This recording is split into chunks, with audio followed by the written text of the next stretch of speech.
Hola, ¿qué tal? Me da mucho gusto saludarlas a todas y a todos ustedes. El día de hoy quiero compartirles un tema muy relevante. Quiero platicarles sobre el delito de violencia contra la mujer, particularmente el tema de interpósita persona o de violencia vicaria, como se ha conocido. Esta conducta tiene la intención de ir en contra de la mujer particularmente. Se utiliza a sus hijas e hijos para presionarlas a hacer o dejar de hacer algo. Tiene la particularidad de ser utilizada por sus parejas y regularmente son hombres. Ante esta situación, se condicionó a través del artículo 9 de la Ley de Acceso a las Mujeres a una Vida Libre de Violencia a que las entidades federativas, por un lado, y por otro lado, la federación, pudieran estructurar en sus códigos penales esta conducta que sancionara la actualización de este hecho delictivo. Al respecto, diferentes entidades del país lo han regulado, pero particularmente la Federación lo hizo a inicios del año 2024.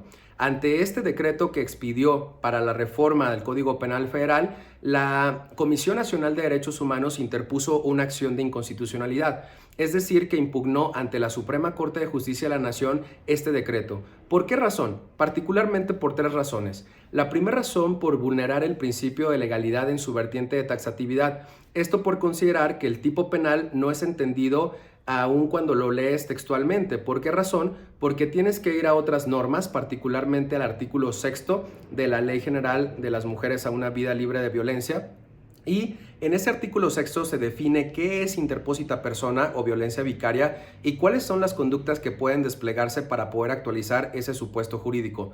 En segundo lugar, la Comisión Nacional de Derechos Humanos estableció que se vulneraba el interés superior del menor. ¿Por qué razón? Por considerar que los hijos e hijas como menores se utilizan como objeto para poder actualizar esa conducta delictiva. Y en tercer lugar, condicionó a que se vulnere el principio de igualdad y no discriminación, porque en particular se protege a las mujeres como víctimas, pero no se protege a otro grupo de personas como pueden ser hombres, como pueden ser incluso grupos no binarios o niñas, niños y adolescentes. Al respecto, mi consideración es que, en primer lugar, la Comisión Nacional de Derechos Humanos podría tener un poco de razón al establecer que de la lectura del artículo del Código Penal Federal que establece el delito de interpósita persona no pudiera ser claro aisladamente. Pero es necesario ir a la Ley General de Acceso a las Mujeres a una Vida Libre de Violencia para poder sustraer el significado y la actualización de las conductas y luego ir al Código Penal Federal para ver cuál es la sanción.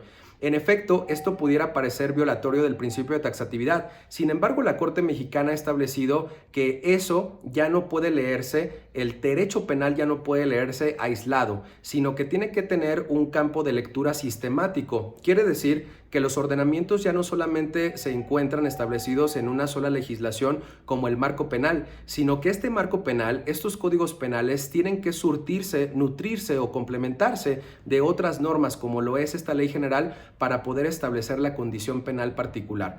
Entonces, con ello no se estaría violentando ni el principio de legalidad ni la reserva de ley que establece la obligación de que esas regulaciones o esta normatividad donde vas a ir a complementar este tipo penal estén legisladas por un mismo órgano del mismo nivel, que en este caso sería el propio Congreso de la Unión, y que se encuentre en una legislación del mismo rango como lo es en este caso.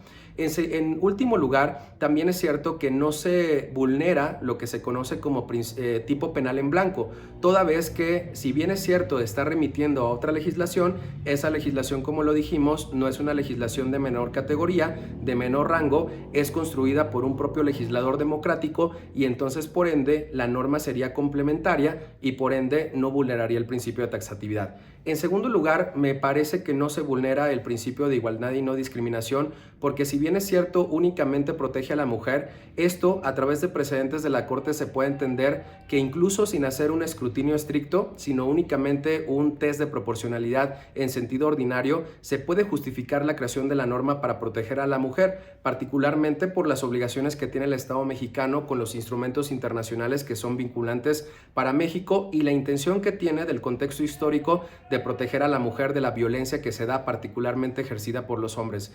Y en último lugar, me parece que no vulnera el interés superior del menor, porque si bien es cierto, los niños se utilizan como el medio para cometer el delito, no se está objetivizando, no se está convirtiendo en un objeto, sino al contrario, esos mismos niños, en caso de caer en conductas delictivas o en caso de que se vulneraran los derechos humanos, también tienen otro campo normativo y también tienen otras instancias para poder hacer valer la protección de sus propios derechos. Al respecto, me parece que la respuesta de la Suprema Corte tendría que ir por la constitucionalidad del delito por violencia por interpósita persona, o conocido también como ley vicaria. ¿Por qué razón? Sobre todo para justificar la existencia de esa protección mayor a los derechos de la mujer en nuestro país hoy en día. ¿Qué opinan ustedes? Un abrazo.